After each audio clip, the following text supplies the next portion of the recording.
नमस्कार दोस्तों, टेक में चैनल में आपका स्वागत है। दोस्तों आज हम कंटिन्यू करते हैं क्लास 12 के एक्सरसाइज 13.3 क्वेश्चन नंबर 9 देखते हैं दोस्तों।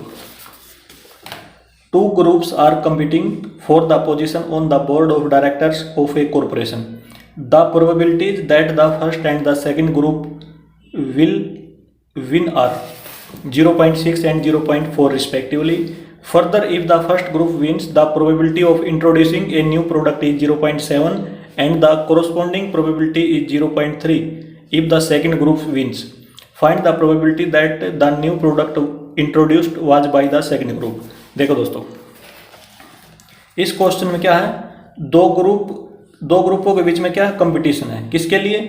For the position on the board of director of corporation. The probability that the first and the second group will win.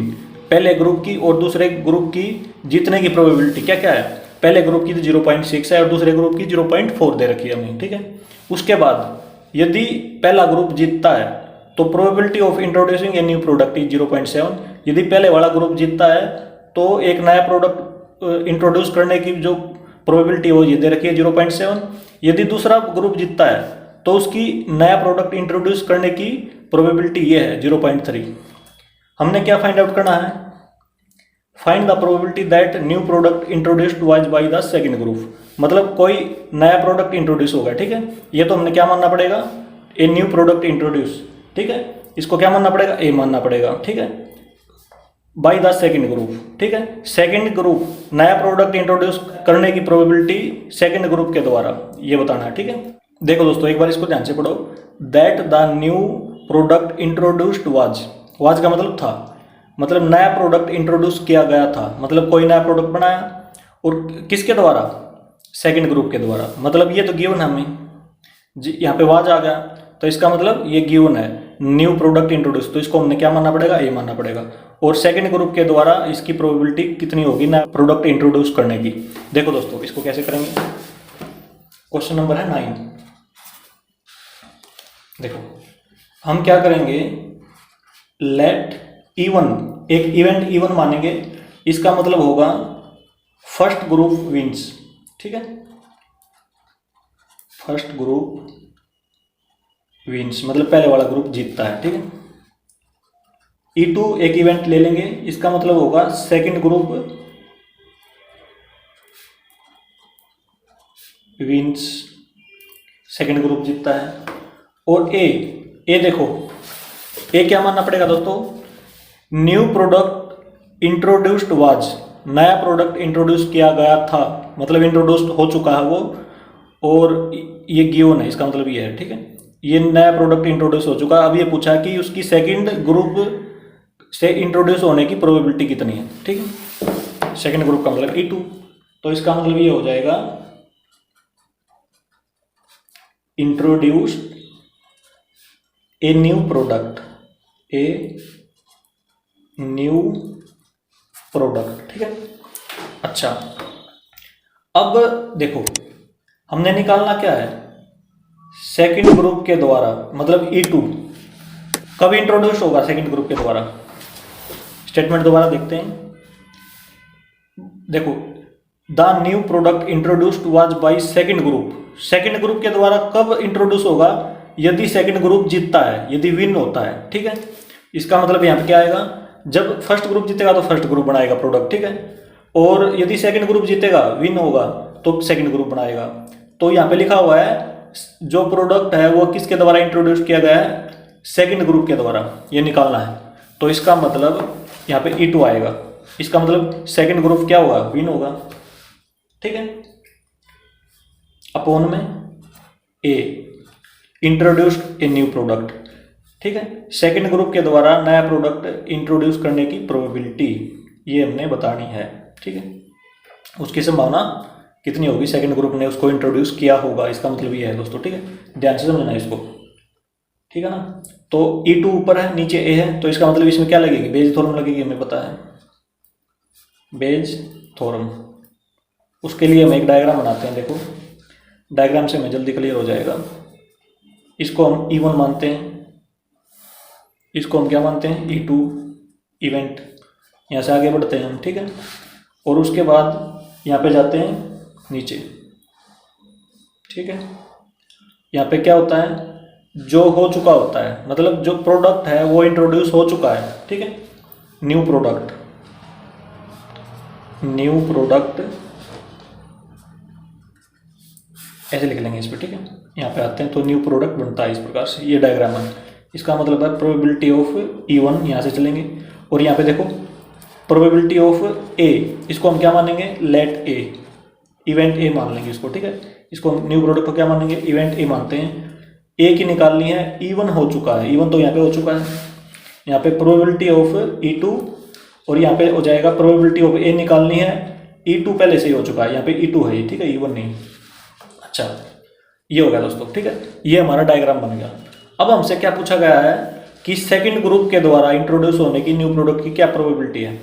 ये देखो, न्यू प्रोडक्ट तो इंट्रोड्यूस ऑलरेडी हो चुका है, तो ठीक है, नया प्रोडक्ट तो बन गया, लेकिन ये बताना हमने कि उसकी प्रोबेबिलिटी सेकंड ग्रुप के द्वारा बनने की कितनी थी, E2 बताना है, ठीक है।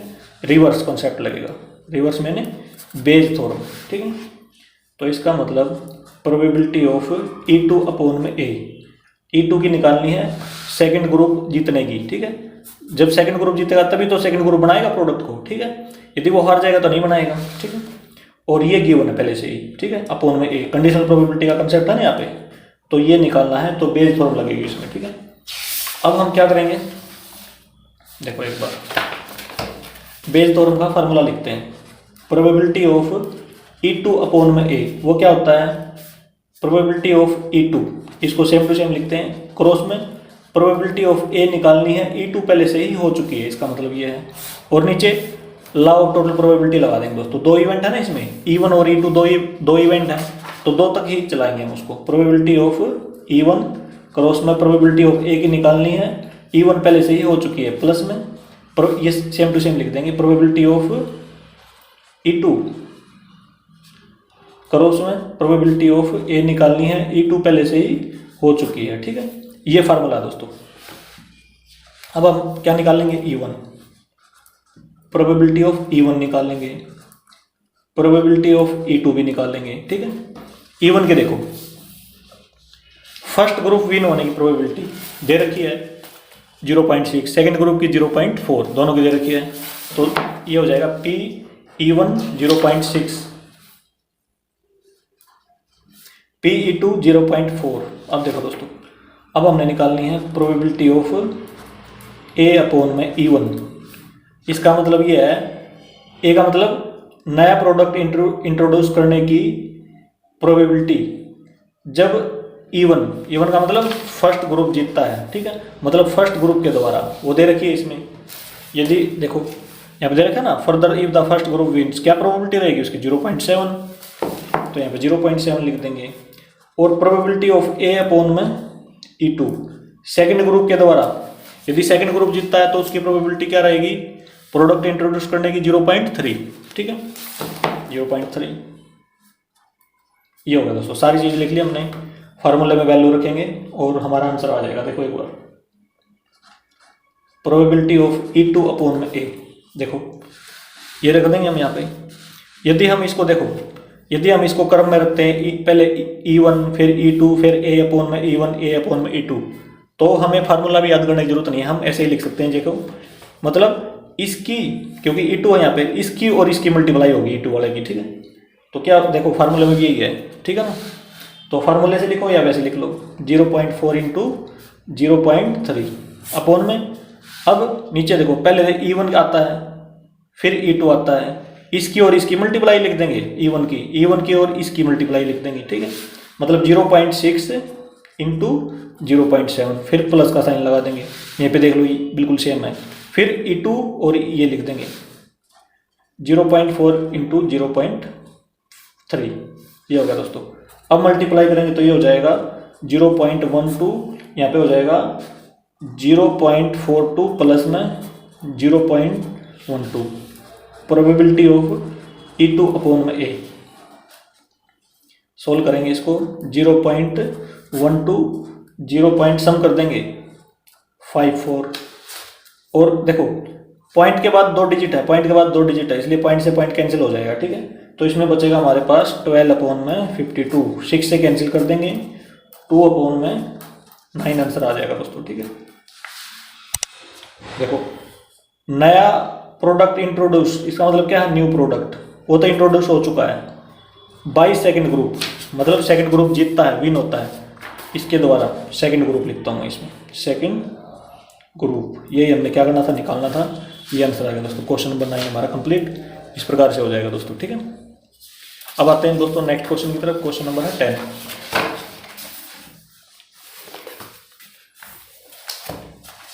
Suppose a girl throws a die. If she gets a 5 or 6, she tosses a coin 3 times and notes the number of heads. If she gets 1, 2, 3 or 4, she tosses a coin once and notes whether a head or tail is obtained. If she obtained exactly one head, what is the probability that she threw 1, 2, 3 or 4 with the die? देखो दोस्तों, एक girl है, वो एक die को फेंकती है। यदि die में 5 और 6 आ जाता है तो क्या करेगी, वो कॉइन को 3 बार फेंक देगी, 3 टाइम्स। ठीक है, और उसमें नोट करेगी नंबर ऑफ हेड, कि कितने नंबर ऑफ हेड आए। ठीक है, इफ सी गेट्स 1, 2, 3, 4, यदि डाई पे 1, 2, 3, 4 आ जाता है, सी टॉसेज ए कॉइन वंस, वो कॉइन को एक बार फेंकेगी और हेड आएगा या टेल आएगा उसको नोट करेगी। ठीक है, if C obtain exactly one head, देखो ऑब्टेन का देखो, ऑब्टेन मतलब हेड आ चुका है, एग्जैक्टली वन हेड। ठीक है, इसको तो हम क्या मानेंगे, ए मानेंगे, इवेंट ए। ठीक है, ये हो चुकी है, मतलब C obtain exactly one head, उसने एग्जैक्टली वन हेड ऑब्टेन कर लिया। ठीक है, what is the probability that C through 1, 2, 3 और 4 विद ए डाई। ठीक है, मतलब डाई के ऊपर 1, 2, 3, 4 आने की प्रोबेबिलिटी क्या होगी। देखो दोस्तों, क्वेश्चन नंबर 10। यदि हम एक डाई को फेंकते हैं तो जो सैंपल स्पेस बनते हैं वो हमें पता है, या तो 1 आएगा, 2, 3, 4, 5 भी आ सकता है और 6 भी। ठीक है, ये सैंपल स्पेस बनेंगे। ठीक है, यदि हम एक कॉइन को 3 बार फेंकेंगे, एक कॉइन टॉसेज 3 टाइम्स, या 3 कॉइन को एक बार फेंक देंगे, एक ही बात है, तो उसके सैंपल स्पेस कितने बनेंगे। देखो एक बार फेंकने से 2 आते हैं, तो 3 बार फेंकना है, 2 की पावर n, तो कितना हो गया 8 सैंपल स्पेस बनेंगे। ठीक है, तो जो सैंपल स्पेस बनेंगे एक बार वो देखो कैसे लिखेंगे हम उनको। ये लिखने का तरीका दोस्तों देखो ऐसे लिखेंगे हम, हेड 4 बार तो हेड लिख लेंगे हम इस प्रकार से, 4 टाइम लिख लिया, और 4 टाइम लिखेंगे टेल, ऐसे लिख लिया हमने। 4 बार तो हेड, 4 बार टेल लिख ली। ठीक है, अब 2 बार तो हेड लिखेंगे, 1, 2, 2 बार tail, head head tail tail, इस प्रकार से कर लिया दोस्तों। पहली बार 4 बार हेड, 4 बार टेल, 2 बार हेड, 2 बार टेल, 2 बार हेड, 2 बार टेल। ठीक है, ये सैंपल स्पेस बनाने का तरीका है इस केस में। ठीक है, अब की बार एक बार तो हेड, फिर tail, head tail, head tail, head और टेल, ये बन गया दोस्तों हमारे। यदि हम एक कॉइन को 3 बार फेंकेंगे तो सैंपल स्पेस बन गए कितने, 8। इनको काउंट करेंगे कितने बन गए, 1, 2, 3, 4, 5, 6, 7 और 8। ठीक है, इस बन गया हमारे सैंपल स्पेस, इस प्रकार से बन जाएंगे दोस्तों। ठीक है ना, अब देखो, अब हम मानेंगे लेट इवन, इवेंट इवन मानेंगे। एक तो ये मान लेंगे कि डाई पे 5 या 6 आया है। ठीक है, डाई गेट 5 और 6, एक इवेंट तो ये मान लेंगे, या तो 5 आएगा डाई के ऊपर या 6 आएगा। ठीक है, इस केस में हमने क्या करना है, कॉइन को 3 बार फेंकना है, लिख लेते हैं इस पर। ठीक है, ये वैसे ही लिखा मैंने। ठीक है, इसको लिखने की जरूरत नहीं है दोस्तों। ठीक है, केवल ये लिखना है यहाँ तक। अच्छा, एक इवेंट E2 ले लेंगे कि डाई पे क्या आया है, डाई गेट या तो 1, 2, 3 और 4। ठीक है, 1, 2, 3 और 4 ये आया है। यदि ये केस आएगा तो आगे क्या करेंगे हम, कॉइन टॉस करेंगे 1 टाइम। ठीक है, एक बार कॉइन फेंकेंगे और हेड और टेल नोट कर लेंगे। ठीक है, एक बार फेंकने से हमें पता है या तो हेड आएगा या टेल आएगी। ठीक है, एक बार फेंकने से, 3 बार फेंकने से क्या होगा, सैंपल स्पेस कितने बनेंगे, ये बनेंगे हमारी। 3 बार फेंकने से हमने लिख दिए, इतना काम कर लिया। और ये क्या मानेंगे दोस्तों, देखो एक दोबारा देखते हैं स्टेटमेंट। जो गिवन होता है, जो हो चुका होता है। ठीक है, सी ऑब्टेन्ड एग्जैक्टली 1 हेड, ये मानेंगे हम इस केस में। ठीक है, इसको मानेंगे ए। इसमें लिखेंगे एग्जैक्टली वन हेड, ठीक है, ये मान लिया हमने। अब निकालना क्या है इसमें, प्रोबेबिलिटी ऑफ डाई गेट 1 2 3 4, ये आने के बाद डाई पे क्या आना चाहिए 1 2 3 4, मतलब E2 की प्रोबेबिलिटी, E2 की प्रोबेबिलिटी ए हो चुका है, ये वाली हो चुकी है, तो ये निकालनी है। E2 ऊपर आ गई, नीचे ए आ गया, तो इसका मतलब बेज थ्योरम लगेगी, ठीक है, बेज थ्योरम। अब इसके लिए हम डायग्राम भी बना सकते हैं, देखो डायग्राम बनाने से क्लियर हो जाएगा। हम कैसे बनाते हैं, इवेंट E1 हमारे पास, ये एक होती है हमारे पास इवेंट E2, ऐसे एरो लगाते हैं हम इसमें। अब आगे चलेंगे, यहाँ पे क्या आएगा, एग्जैक्टली वन हेड, ठीक है, ये इसको हमने क्या माना है, ए माना है, ठीक है, जो ए माना है एग्जैक्टली वन हेड। तो देखो दोस्तों यहाँ पे आगे चलेंगे, प्रोबेबिलिटी ऑफ E1 यहाँ पे निकालते हैं, प्रोबेबिलिटी ऑफ E2 यहाँ पे निकाल लेंगे, प्रोबेबिलिटी ऑफ ए की निकालेंगे इसकी, ठीक है। E1 पहले से ही हो चुकी है, प्रोबेबिलिटी ए की निकालनी है, E2 की पहले से ही हो चुकी है। अब देखो E1 के केस में क्या माना था हमने कि डाई पे 5 और 6 आए थे, ठीक है, इस पे क्या आएंगे, या तो 5 आएगा या 6 आएगा। इस पे कौन कौन से नंबर आएंगे, 1 2 3 4, E2 का मतलब ये है, ठीक है। तो अब हमने क्या बताना है, ये आने के बाद एग्जैक्टली वन ऐड आने के बाद इसकी प्रोबेबिलिटी बतानी है कि डाई के ऊपर 1 2 3 4 आने की प्रोबेबिलिटी, मतलब प्रोबेबिलिटी ऑफ E2 अपॉन में ए, ठीक है, रिवर्स प्रोबेबिलिटी निकालनी है। इसके लिए हम फार्मूला लिख रहे हैं यहाँ पे, ठीक,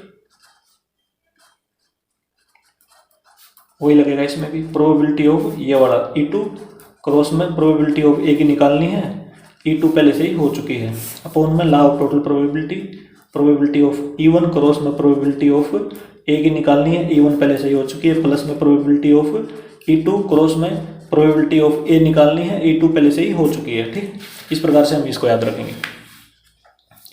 अब निकालनी है हमने probability of E1, probability of E2, probability of A upon में E1, probability of A upon में E2, ये 4 टर्म निकालनी है दोस्तों, ठीक है।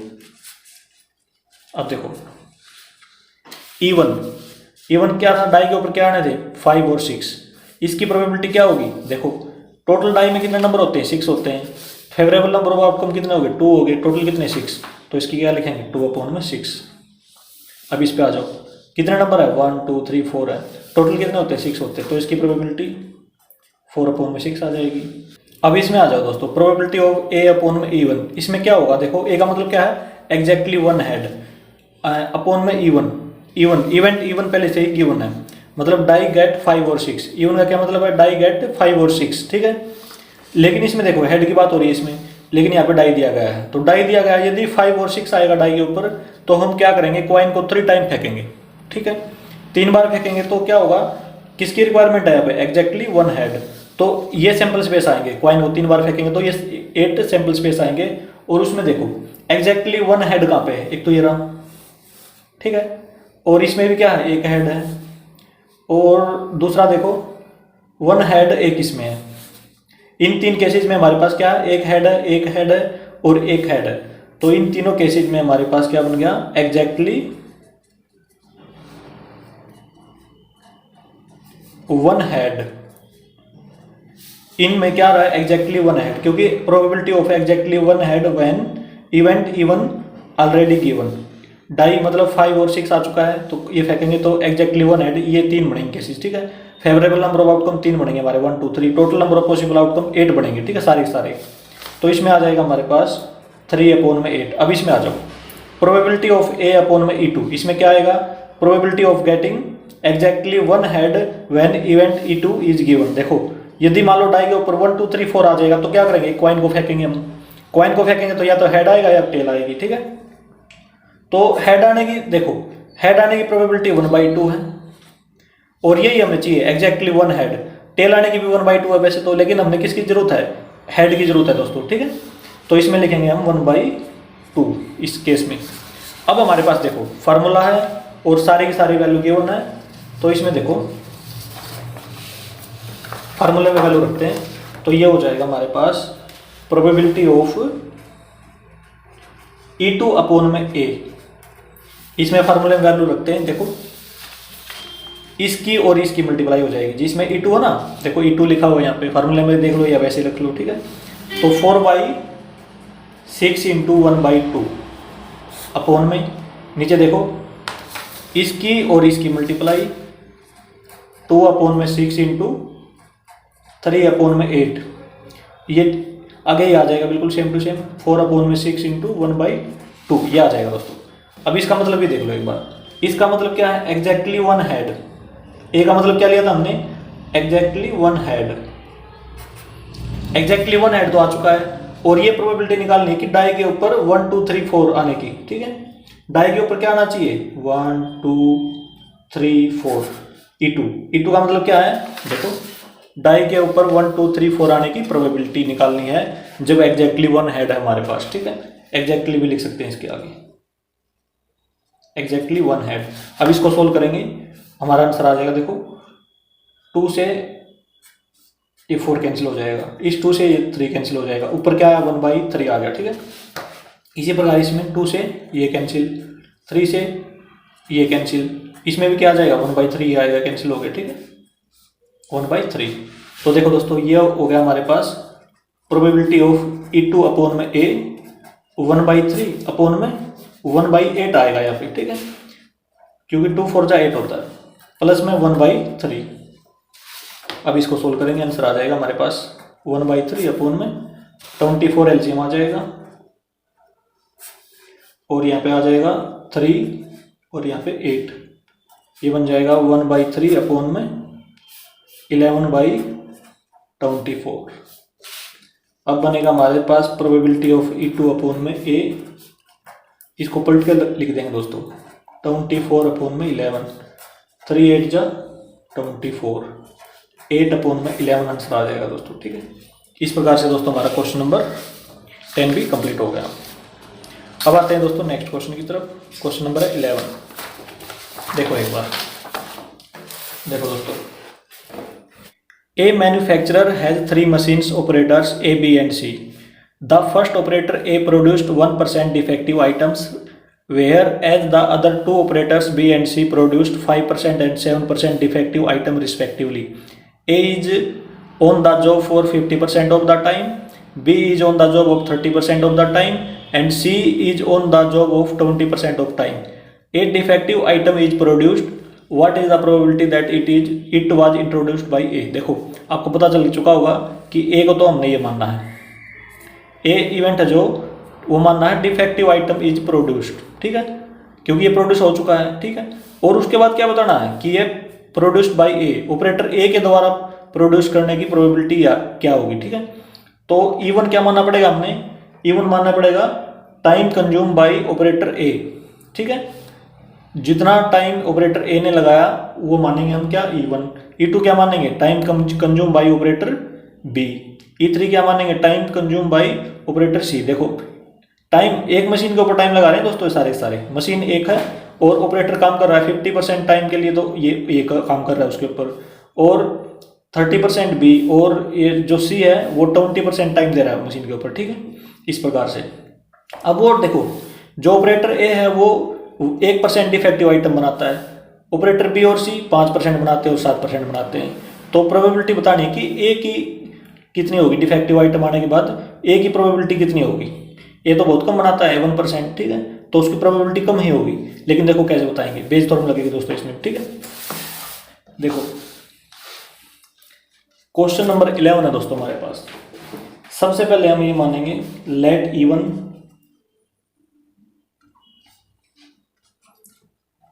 Time consume bye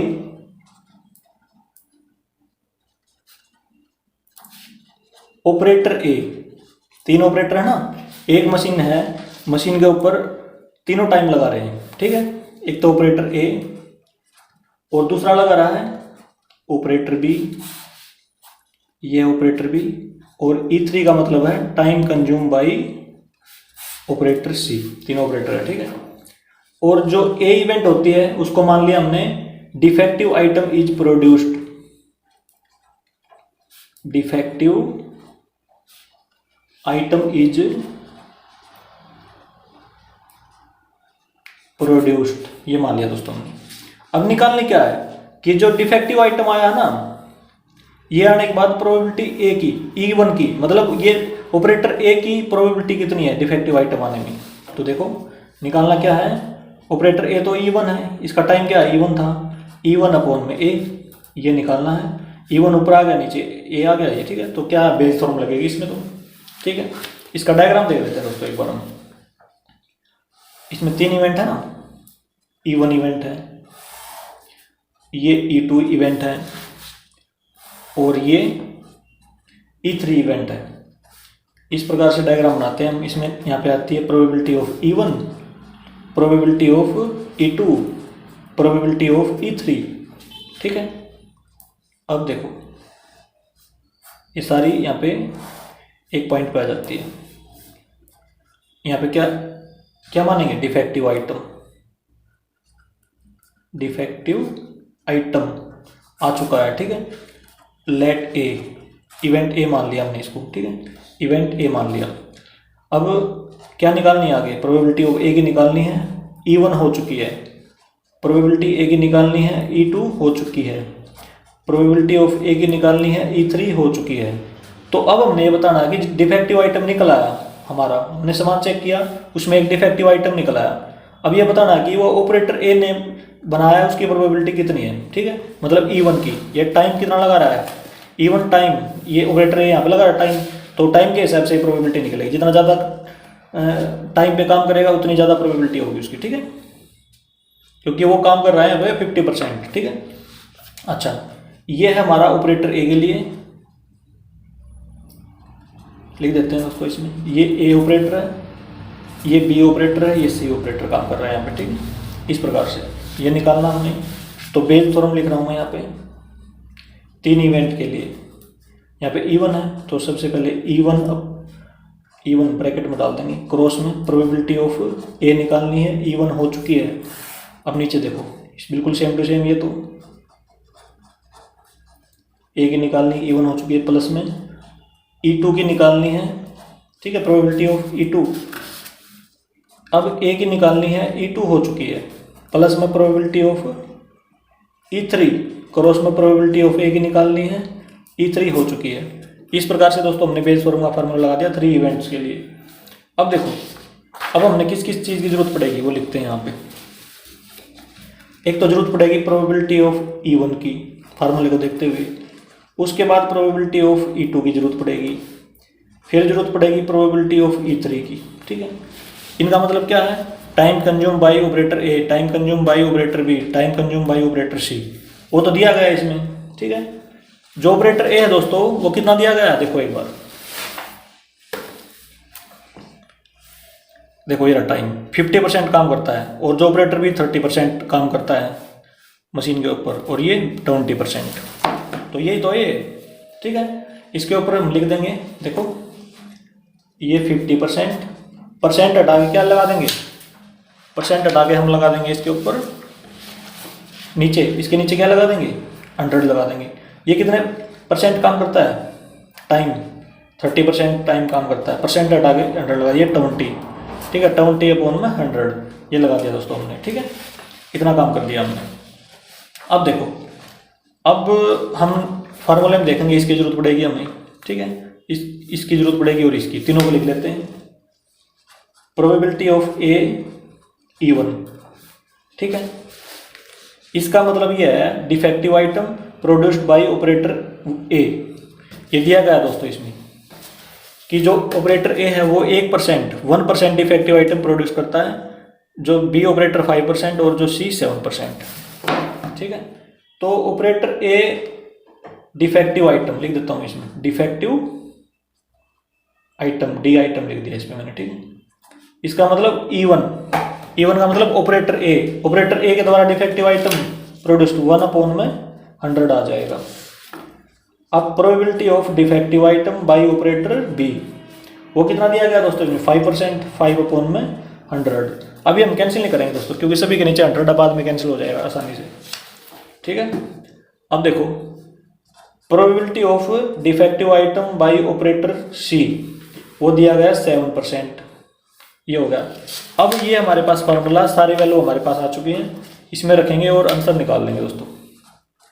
probability of E1 upon में ए, प्रोबेबिलिटी ऑफ इसका मतलब जो डिफेक्टिव आइटम तो गिवन है, ठीक है, डिफेक्टिव आइटम निकल चुका है, बाय ऑपरेटर ए इसका मतलब है इट वाज मतलब जो डिफेक्टिव आइटम है it was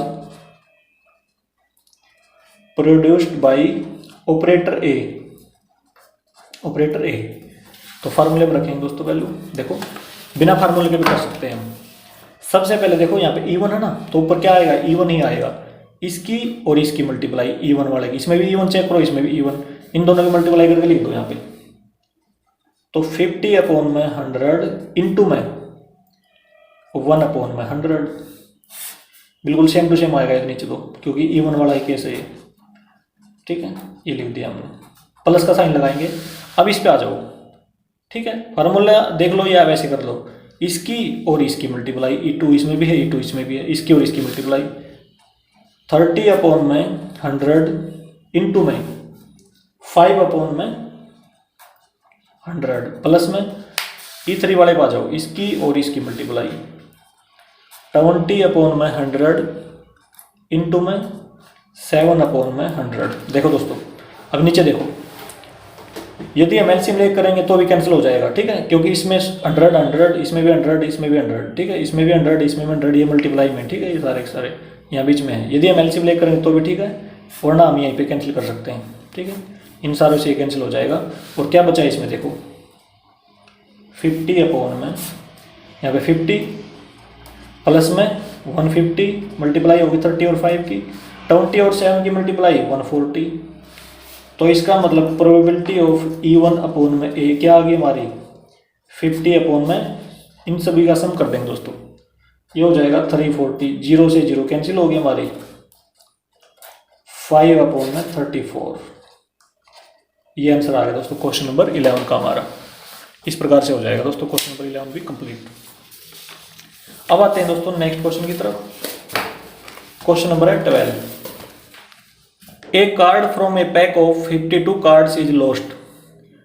from the remaining cards of the pack 2 cards are drawn and are found to be both diamonds. Find the probability of the lost card being a diamond. देखो दोस्तों, एक 52 card में से, ठीक है, 52 cards में से एक पत्ता गुम हो गया, ठीक है, एक कार्ड हमारा गुम होगा, लॉस्ट हो गया। अब जो रिमेनिंग कार्ड्स हैं उसमें से हमने 2 कार्ड निकाल लिए, ठीक है, और दोनों के दोनों क्या पाए, दोनों के दोनों निकालने के बाद चेक किया हमने, क्या मिले, दोनों के दोनों डायमंड मिले, ठीक है। अब निकाल के चेक किया और देखा तो डायमंड मिले, तो इसका मतलब क्या होगा, इसको हम ए मानेंगे, ठीक है, क्योंकि ये निकालने के बाद जो चेक करते हैं हम उसको ए मानते हैं, ठीक है, किसी भी चीज़ को। Find the probability of lost card being a diamond, ठीक है। अब देखो हमने केवल ए सिलेक्ट किया अभी तक, अब समझते हैं हम क्वेश्चन को क्या बोल रखा है इन्होंने। सबसे पहले हम E1 मान लेंगे कि इसको माने, देखो E1, हम E1 उसको मान लेंगे lost card are diamond, lost card is diamond, lost card is diamond, ये मान लिया हमने E1। अब हम मानेंगे E2, इवेंट E2 मानेंगे, इसका मतलब है lost card is not diamond, ये चीज मान ली हमने, ठीक है, 2 चीजें मान ली, E1 और E2, या तो जो गुम हुआ है वो डायमंड का है या जो गुम हुआ है वो नॉट डायमंड का है, ठीक है। अब आ जाओ एक क्या माना था हमने कि जो कार्ड निकाले, 2 card, 2 cards drawn are diamonds, 2 card निकाले, दोनों चेक किए हमने कि क्या निकले, डायमंड के निकले। अब हमने क्या निकालना है, प्रोबेबिलिटी ऑफ, देखो ये तो ए हो गया हमारा, find the probability of lost card is a diamond. देखो lost card is a diamond, E1 माना हमने, इसका मतलब E1 अपॉन में A, lost card is diamond, इसका मतलब है डायमंड, जब दोनों के दोनों कार्ड क्या निकले हमारे, डायमंड निकले, ठीक है। ए का मतलब क्या है, यहाँ पे पढ़ लो आप, 2 कार्ड्स ड्रॉन आर डायमंड्स, ठीक है, ये हमने निकालना है दोस्तों। अब इसके लिए वही डायग्राम बनाएंगे हम। देखो E1 lost card is diamond, इसका मतलब lost card is not diamond. आगे चलेंगे, आगे चलने के बाद क्या होगा, यहाँ पे क्या आता है, ए आता है। ए का मतलब क्या है, जो कार्ड, दो कार्ड हैं जो, देखो यहाँ पे लिख देते हैं, 2 cards are diamond,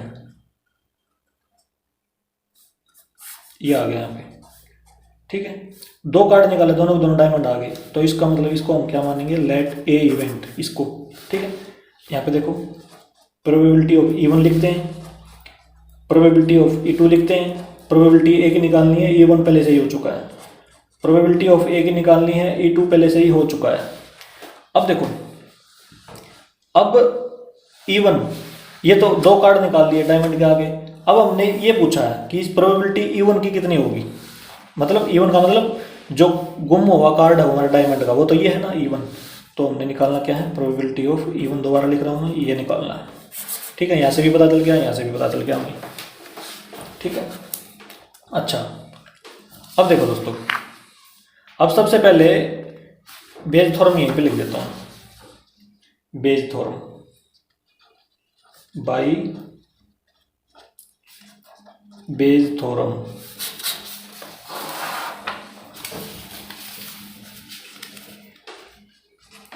probability of E1 upon में A, probability of E1 cross में प्रोबेबिलिटी ऑफ ए की निकालनी है, E1 पहले से ही हो चुकी है।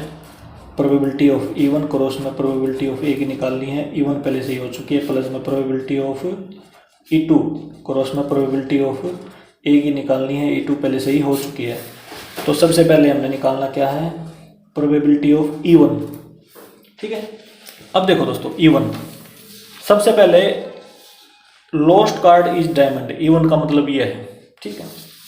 हमें पता है डायमंड के कितने कार्ड होते हैं, डायमंड के 13 होते हैं, ठीक है। सभी के 13 होते हैं ना, डायमंड के भी 13 होते हैं, हार्ट्स के भी 13 होते हैं, ठीक है। क्लब और स्पेड्स के भी 13 होते हैं। टोटल कितने हो गए, 52 हो गए। अब एक कार्ड गुम हुआ 52 में से, ठीक है, और वो डायमंड का है। E1 का मतलब क्या है, डायमंड का है। तो डायमंड के 13 होते हैं, तो total number of favourable outcome 13, total number of possible outcome 52। तो E1 की प्रोबेबिलिटी ये होगी, क्योंकि डायमंड के 13 होते हैं, सबसे पहला केस है ये। अब आ जाओ E2, इसकी प्रोबेबिलिटी डायमंड न होने की। अब डायमंड के 13 है, बाकी कार्ड कितने बच गए, 15 माइनस में 13, 39 डायमंड के निकाल दिए। इसका मतलब क्या है, डायमंड के हमने निकाल दिए, इसमें से नॉट डायमंड के आ गए, क्या आ गए, नॉट डायमंड। डायमंड के निकाल दिया ना 52 में से, तो नॉट डायमंड कार्ड कितने हो गए, 39, लेकिन टोटल तो फिर भी 52 रहेगा ना, 39 अपॉन 52। ये निकालने का मतलब ये है कि ये नहीं लेने हमने, ठीक है, और ये नहीं करना, इनको निकाल के बिल्कुल अलग रख दिया। इसका मतलब ये है कि डायमंड के काउंट नहीं करने हमने, नॉट डायमंड के कितने थे इसमें, 39, ये डायमंड के हैं तो इकट्ठे ही सारे, ठीक है। अभी प्रोबेबिलिटी हमने नॉट डायमंड की लेनी है यहाँ पे, क्योंकि नॉट डायमंड यहाँ पे लिखा हुआ है E2, ठीक है। तो 39 अपॉन में 52। अब आ जाओ दोस्तों आगे, अब इसकी जरूरत पड़ेगी हमें, इसकी और इसकी, इन दोनों का मतलब समझो। प्रोबेबिलिटी ऑफ ए अपॉन में E1, इसका मतलब ये है, ए माना था हमने, जो 2 कार्ड ड्रॉन किए थे वो दोनों डायमंड है, ठीक है। 2 ड्रॉन कार्ड्स आर डायमंड, ए का मतलब ये है। और E1 का मतलब क्या है दोस्तों, when lost card is diamond given, ठीक है, when lost card is diamond, ये दोनों चीज मैंने यहाँ लिख दी है, ठीक है। ये गिवन है पहले से ही, क्योंकि ये नीचे लिखा हुआ है कंडीशनल प्रोबेबिलिटी में, ये वाली गिवन होती है ना, lost card is a diamond, ये गिवन है, मैंने यहाँ पे लिख दिया। इसका मतलब ये है। अब ध्यान से समझो दोस्तों, इसको कैसे लिखेंगे हम। अब डायमंड के 13 कार्ड होते थे, अब क्योंकि लॉस्ट, जो कार्ड लॉस्ट हुआ वो डायमंड का लॉस्ट हो गया हमारा, ठीक है, एक कार्ड चला गया इसमें से, डायमंड के कितने बचे हमारे पास, 12 बच गए ना। अब हमारे पास जो डायमंड के कार्ड हैं वो कितने बच गए, 12 बच गए, क्योंकि हमें हमें इवन गिवन है, क्योंकि जो कार्ड लॉस्ट हुआ वो डायमंड का हुआ है, ठीक है। तो डायमंड के 12 हो गए, ठीक है। और टोटल कार्ड कितने बचे, क्योंकि टोटल में से भी एक डायमंड का लॉस हुआ हमारा, इसमें से होगा तो इसमें से एक माइनस हो जाएगा, टोटल हो गए 51। तो इसको कैसे लिखेंगे अब हम, क्योंकि 2 कार्ड ड्रॉन किए हमने, यहाँ पे देखो, यहाँ पे कोई एक कार्ड नहीं है, 2 ड्रॉन कार्ड्स आर डायमंड, वो डायमंड के होने चाहिए, डायमंड के हमारे पास 12 हैं। तो उसके लिए हम किसका यूज करेंगे, कॉम्बिनेशन का यूज करेंगे, जो हमने क्लास 11 में पढ़ा था। कैसे, इसको ऐसे लिखेंगे, 12 कार्ड्स में से 12 C2, इसका मतलब ये है 12 डायमंड के कार्ड में 2 डायमंड के कार्ड सिलेक्ट करने हैं हमने, ठीक है। 2 ड्रॉन्स कार्ड्स आर डायमंड, ठीक है, क्योंकि डायमंड के 12 हैं तो 12 लिख लिया। 12 में से 2 डायमंड के सिलेक्ट करने हैं, फेवरेबल नंबर ऑफ आउटकम ये हो गए हमारे। Total number of possible outcome क्या हो जाएंगे, 51 कार्ड है, कितने कार्ड हैं, 51 C2, 51 में से 2 सिलेक्ट करने हैं, ठीक है, क्योंकि 2 निकालने हैं, 2 इसमें से और क्या कौन से होने चाहिए, डायमंड के होने चाहिए, ठीक है, क्योंकि हमने लिखा हुआ डायमंड के, तो डायमंड के हमने इसलिए लिए डायमंड के 12, एक तो लॉस्ट हो गया ना हमारा, क्योंकि ये होना लॉस्ट तो पहले से ही लॉस्ट हो चुका है, तो इसको 12 C2 अपॉन में 51 C2 लिखेंगे हम, ठीक है। फेवरेबल नंबर ऑफ आउटकम ये है, total number of possible outcome ये है, प्रोबेबिलिटी होगी हमारी, ठीक है। अब देखो इसको सोल्व करने का तरीका, एक तो शॉर्टकट बताऊंगा मैं आपको, शॉर्टकट ही यूज करना आप सबसे पहले तो, ठीक है, उसके बाद मैं इसका फार्मूला बता दूंगा, ठीक है। शॉर्टकट क्या है इसका, देखो यहाँ पे 2 लिखा हुआ है, ठीक है, यहाँ पे क्या लिखा हुआ है, 2 लिखा हुआ है, और इसको ही देखो पहले तो 2 लिखा हुआ ना, तो इसको हम 2 बार मल्टीप्लाई, मतलब 2 बार इसको क्या करेंगे, 2 बार इसका ऐसे लिख लेंगे इसको, 2 बार 12 × 11, बस 2 बार, ठीक है। यदि अब 3 होता तो इंटू 10 और लिख लेते इसका, ठीक है, मतलब इसका फैक्टोरियल 2 बार ही चलाएंगे हम, कहने का मतलब ये है। अपॉन में अब 2 है, इसका फैक्टोरियल चला देंगे नीचे, 2 × 1 अपॉन में, ये हो गया, ठीक है। प्रोबेबिलिटी ऑफ A अपॉन में E1, ये लिख लिया हमने। अब नीचे वाले पास जाओ, यहाँ पे 2 है ना, तो 2 है तो इसका फैक्टोरियल भी 2 बार ही चलाएंगे हम, 51 × 50। अब ये 2 है, इसका फैक्टोरियल लगा देंगे, 2 × 1, 2 × 1 से 2 × 1 कैंसिल, तो क्या बचा हमारे पास, 12 × 11 अपॉन में 51 × 50, तो ये हो गया इसका।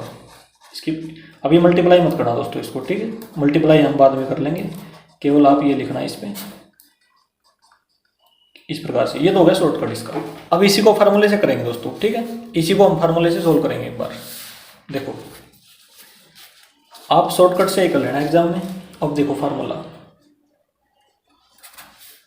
हो जाएगा इसका, प्रोबेबिलिटी ऑफ A अपॉन में E1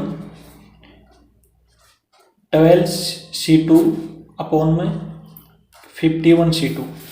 इसके लिए जो फार्मूला बनेगा, देखो ये तो मैंने वो लिख दिया है यहाँ पे, जो ये था, इसको इसमें फार्मूला अप्लाई करेंगे। इसका फार्मूला होता है देखो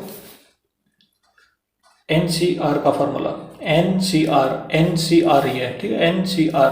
इसको कैसे एक्सपेंड करते हैं, n फैक्टोरियल अपॉन में n माइनस में r का फैक्टोरियल इंटू में r का फैक्टोरियल, ये फार्मूला दोस्तों, इसको ध्यान रखेंगे, ठीक है।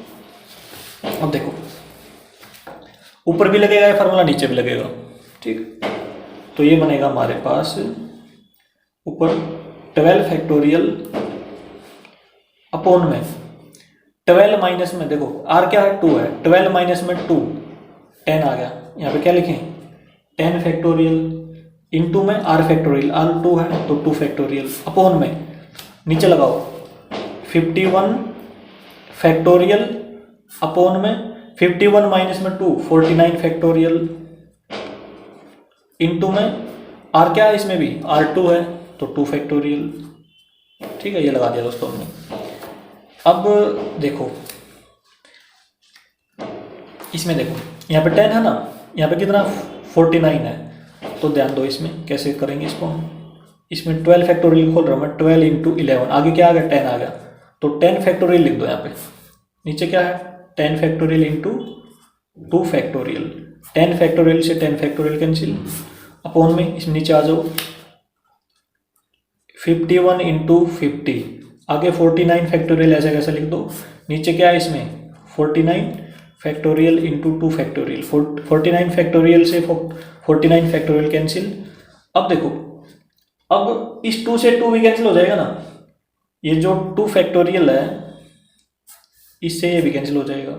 तो इसमें क्या बचा हमारा, देखो इसमें बचा 12 इंटू 11 अपॉन में 51 इंटू 50, मतलब हमारी प्रोबेबिलिटी ऑफ ए अपॉन में E1 ये आ गया दोस्तों। इसी प्रकार से हमने शॉर्टकट से मेथड से भी यही निकाली थी, ठीक है। आप शॉर्टकट यूज करो या ऐसे यूज करो, ठीक है, ये फार्मूला होगा। अब निकालेंगे हम ए अपॉन में E2 की प्रोबेबिलिटी। देखो प्रोबेबिलिटी ऑफ ए अपॉन में E2, इसका मतलब देख लो एक बार। ए का मतलब क्या है, इसमें 2 कार्ड ड्रॉन किए हैं, ठीक है, 2 cards drawn, 2 drawn cards are diamond, ये लिख दिया दोस्तों। और E2 का मतलब ये है कि जो लॉस्ट कार्ड है वो डायमंड नहीं है। इसमें लिखता हूं मैं, lost card is not diamond, इसका मतलब ये है दोस्तों, ठीक है, ये मैंने यहाँ पे लिख दिया।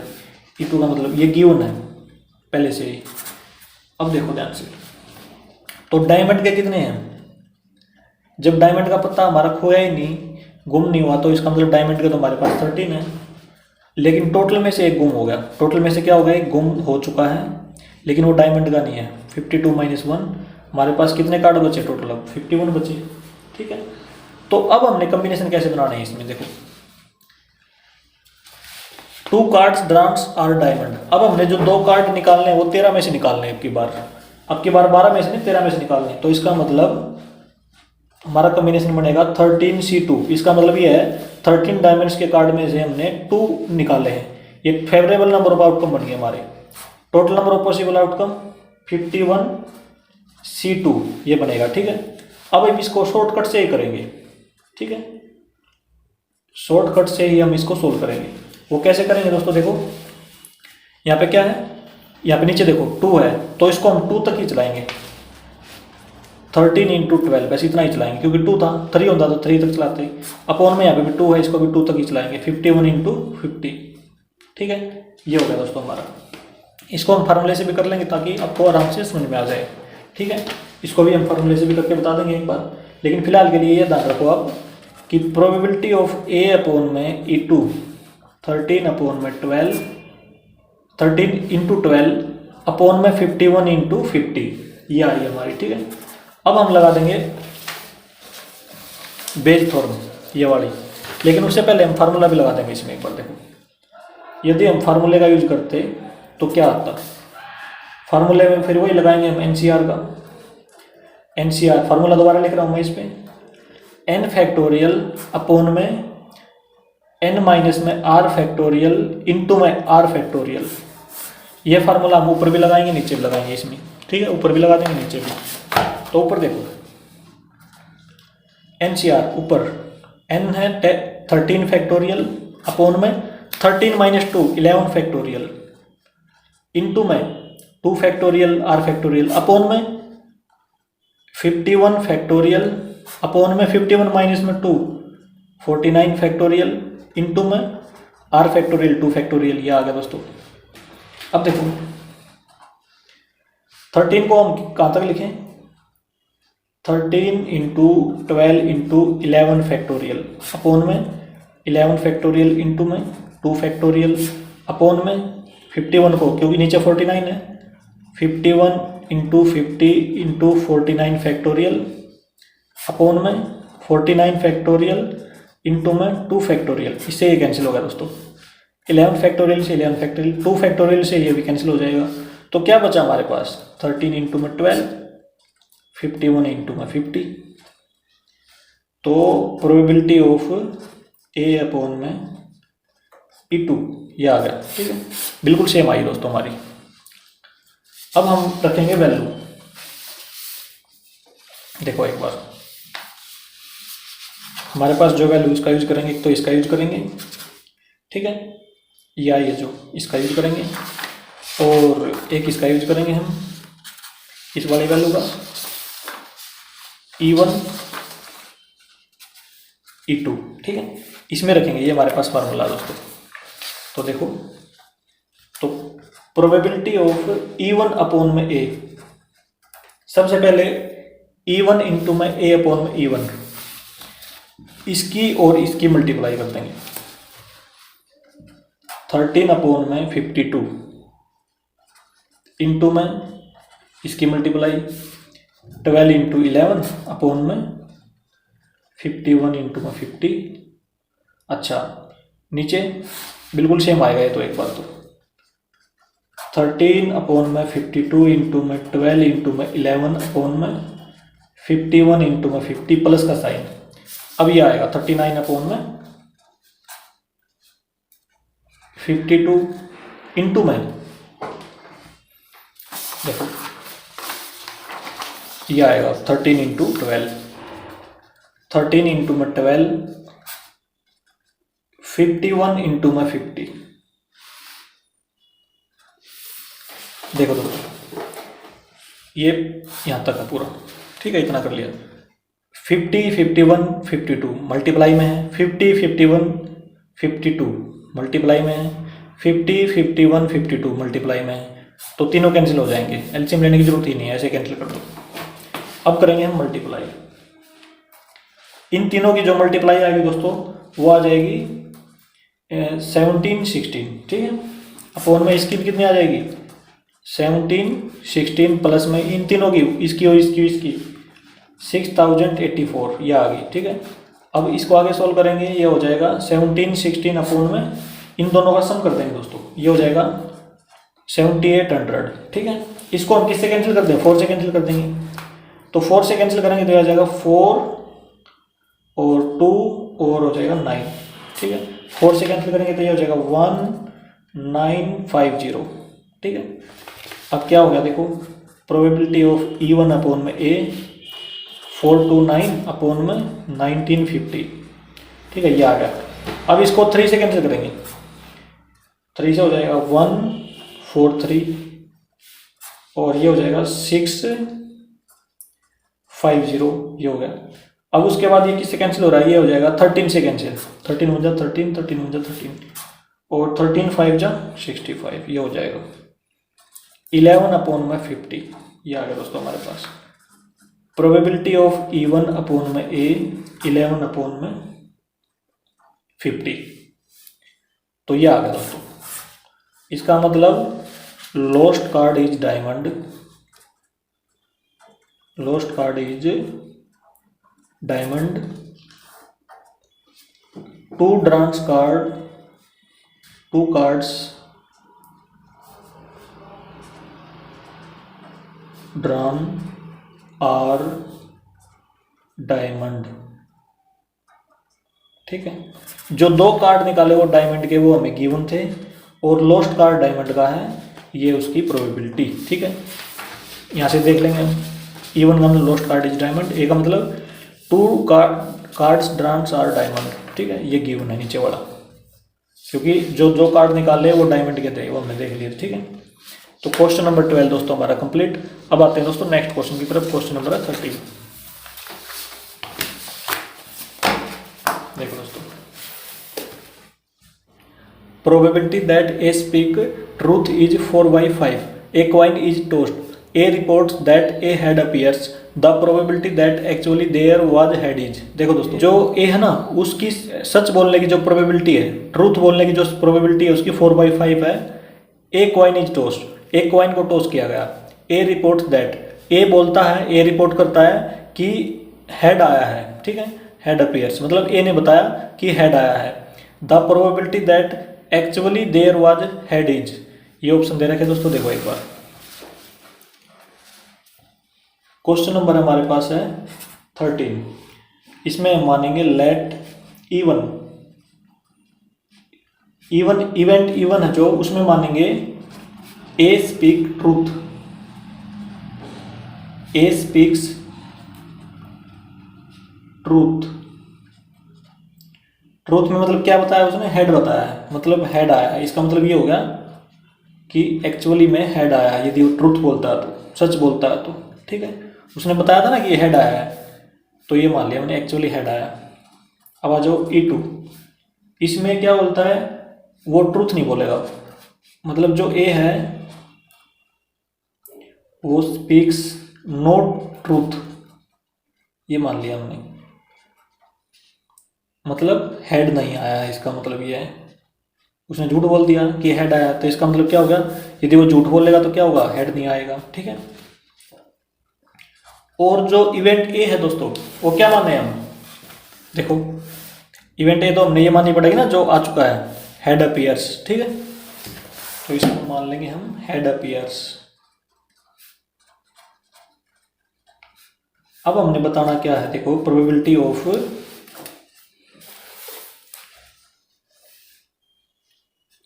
The probability that actually there was head is. देखो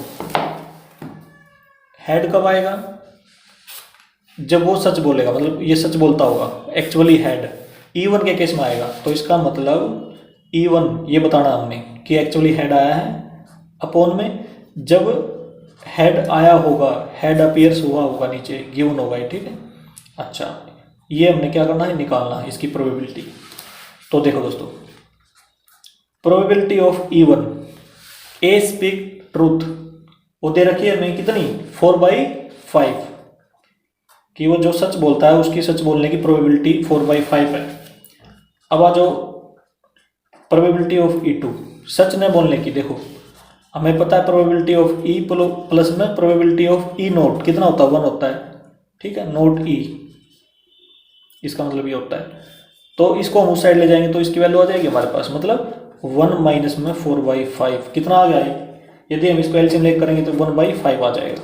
ठीक है, अच्छा अब हमने क्या क्या निकालना पड़ेगा इसमें, क्योंकि ये तो बेस थ्योरम से निकलेगा, इसके लिए A अपॉन में E1 भी निकालना पड़ेगा। ठीक है, और A अपॉन में E2 भी निकालना पड़ेगा। अब देखो दोस्तों, ये तो सच बोलने की और सच न बोलने की तो लिख लिया हमने। अच्छा इसका मतलब ये है कि हेड आने की प्रोबेबिलिटी जब वो सच बोलता है, ट्रूथ। ठीक है, ट्रूथ बोलता है, ये गिवन है। तो इसमें देखो, जब हम एक कॉइन फेंकते हैं या तो हेड आएगा या टेल आएगी। ठीक है, तो हेड की प्रोबेबिलिटी 1/2, टेल की प्रोबेबिलिटी 1/2 कॉइन के केस में। ठीक है, अब इसमें देखो हेड आने की प्रोबेबिलिटी जब वो सच बोलता है, वो गिवन है। ठीक है, सच बोलता है कि एक्चुअली में हेड है, और उसने सच हेड आने की प्रोबेबिलिटी तो 1/2 होगी ना, ये तो यहाँ पे 1/2 लिख देंगे। दोबारा समझो इसको एक बार, देखो हमने निकालनी है हेड आने की प्रोबेबिलिटी, हेड अपीयर्स जब वो सच बोलता है। सच उसने क्या बोला है कि हेड आया है, ये सच बोल दिया, तो ये गिवन है। जब सच बोल रहा है तो हेड आने की प्रोबेबिलिटी क्या हो जाएगी, ये कॉइन फेंका तो उसकी तो 1/2 होगी, तो ये वाली प्रोबेबिलिटी तो उठ के यहाँ पे आ जाएगी। ठीक है, अच्छा प्रोबेबिलिटी ऑफ ए, हेड आने की प्रोबेबिलिटी जब वो झूठ बोलता है, इसमें क्या है, हेड आने की प्रोबेबिलिटी जब वो सच नहीं बोलता, मतलब वो झूठ बोलता, लाई। ठीक है, तो इसका मतलब क्या होगा, E2 का ये गिवन है कि झूठ बोलता हो, तो झूठ बोल दिया उसने मतलब उसने बोल दिया कि हेड आया है, लेकिन हेड नहीं आया एक्चुअली में, तो झूठ हो गया उसकी बात। तो झूठ होगी तो इसका मतलब क्या है, टेल आई होगी ना, तो टेल की प्रोबेबिलिटी कितनी, 1/2 है, तो यहाँ पे 1/2 लिख देंगे। ठीक है, हेड आने की प्रोबेबिलिटी जब वो झूठ बोलता है तो क्या हो जाएगी, टेल आने की हो जाएगी, इसका मतलब क्या, टेल। ठीक है, टेल आने की प्रोबेबिलिटी। ठीक है दोस्तों, तो अब हम लगाएंगे Bayes theorem, by Bayes theorem. ठीक है, देखो दोस्तों, प्रोबेबिलिटी ऑफ E1 अपॉन में A, probability of E1 cross में प्रोबेबिलिटी ऑफ A की निकालनी है, E1 की पहले से ही आ चुकी है। ठीक है, प्रोबेबिलिटी ऑफ E1 क्रॉस में प्रोबेबिलिटी ऑफ A अपॉन में E1 प्लस में प्रोबेबिलिटी ऑफ E2 क्रॉस में प्रोबेबिलिटी ऑफ A अपॉन में E2। ठीक है, ये हमारे पास बेस थ्योरम है। सारी सारी वैल्यू हमारे पास गिवन है, इसमें रख देंगे तो क्या आएगा देखो, इसकी और इसकी मल्टीप्लाई 4/5 इंटू 1/2 अपॉन में बिल्कुल सेम टू सेम आ जाएगा नीचे ये, तो यहाँ पे प्लस का साइन, इसकी और इसकी मल्टीप्लाई 1/5 इंटू 1/2 ये होगा दोस्तों। अब करते हैं आगे सोल्व इसको, 4/10 और ये हो जाएगा 4/10 प्लस का साइन है 1/10, ठीक है। सारे के सारे 10 हैं तो कैंसिल हो जाएंगे नीचे, तो 4/5 आंसर आ जाएगा, ठीक है। प्रोबेबिलिटी ऑफ E1/A, E1 का मतलब जब एक्चुअल में हेड है,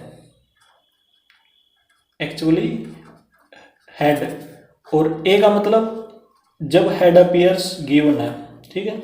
A का मतलब हेड अपीयर्स, जब हेड अपीयर्स गिवन है तो एक्चुअली में क्या है, हेड आएगा, तो क्या हो जाएगी उसकी प्रोबेबिलिटी 4/5।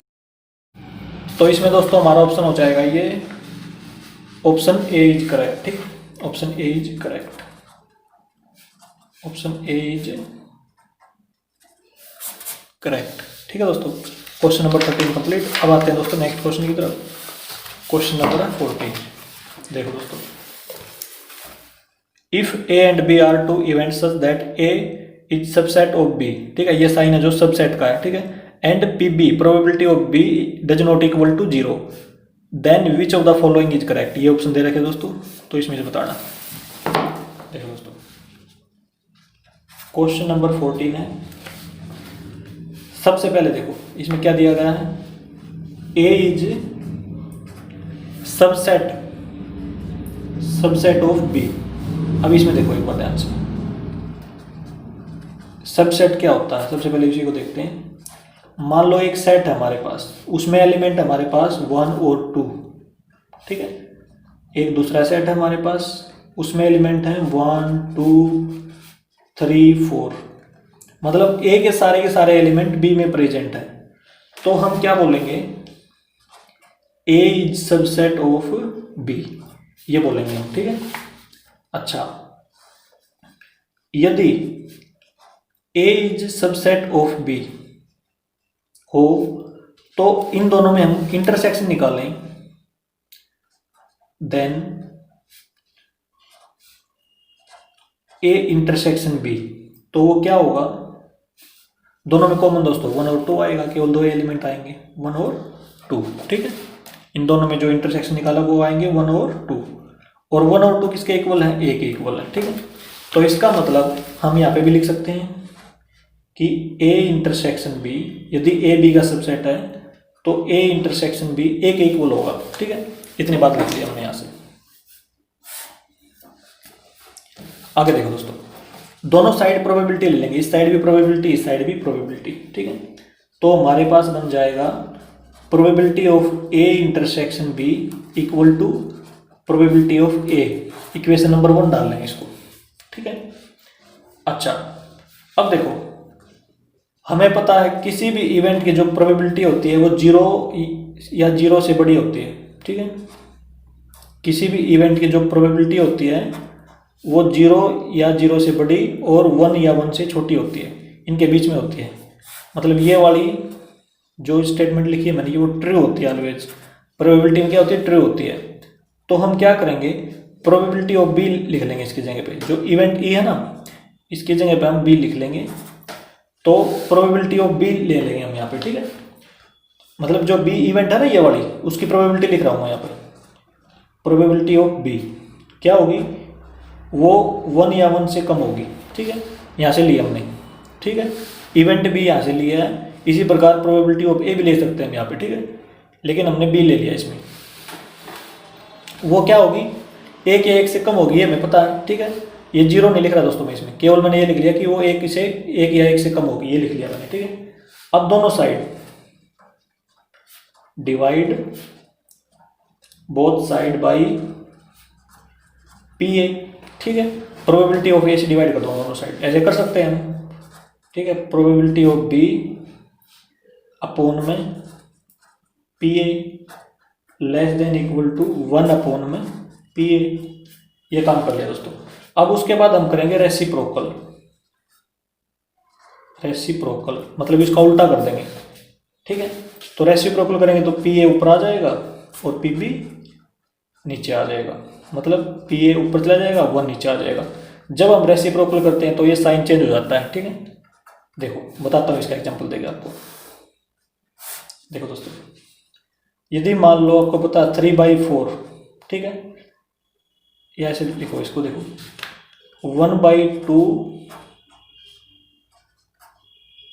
ग्रेड, देखो 3/4, इन दोनों में कौन सा बड़ा है? 3/4 बड़ा है। 1/2 की वैल्यू कितनी है? 0.50, 3/4 की वैल्यू 0.75, ठीक है, तो ये बड़ा है, ठीक है, ये वाला बड़ा है। यदि हम इसका रेसिप्रोकल कर दें तो 2/1 और ये हो जाएगा 4/3। ये 2 है, ये 1 पॉइंट समथिंग है, तो 2 वाला बड़ा हो जाएगा, तो ये वाला साइन क्या हो जाएगा? चेंज हो जाएगा यदि हम रेसिप्रोकल करेंगे तो। इसी प्रकार से इसका रेसिप्रोकल कर दिया तो चेंज हो गया साइन, ठीक है। अच्छा, अब देखो दोस्तों, पी ए की जगह पे फ्रॉम 1, पी ए की जगह पे हम ये वाली वैल्यू डाल देंगे, probability of A intersection B, ठीक है, फ्रॉम 1 का यूज करते हुए इसकी जगह पे डाल देंगे खाली। तो probability of A intersection B upon में P B greater than equal to P A, ठीक है दोस्तों। अब देखो ध्यान से आगे देखो, कंडीशनल प्रोबेबिलिटी का फार्मूला ए अपॉन बी का क्या होता है?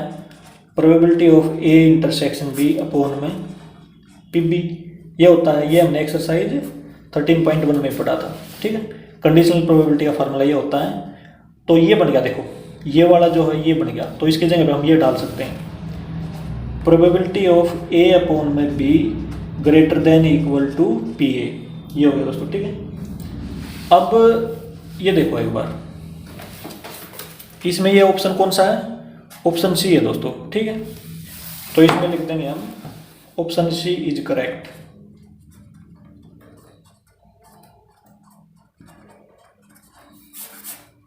ये हो जाएगा दोस्तों क्वेश्चन नंबर 14 हमारा कंप्लीट। और इसी के साथ दोस्तों हमारी एक्सरसाइज 13.3 भी कंप्लीट हो गई है। दोस्तों यदि ये वीडियो आपको अच्छी लगी हो तो इसे लाइक और शेयर जरूर करें। थैंक यू दोस्तों।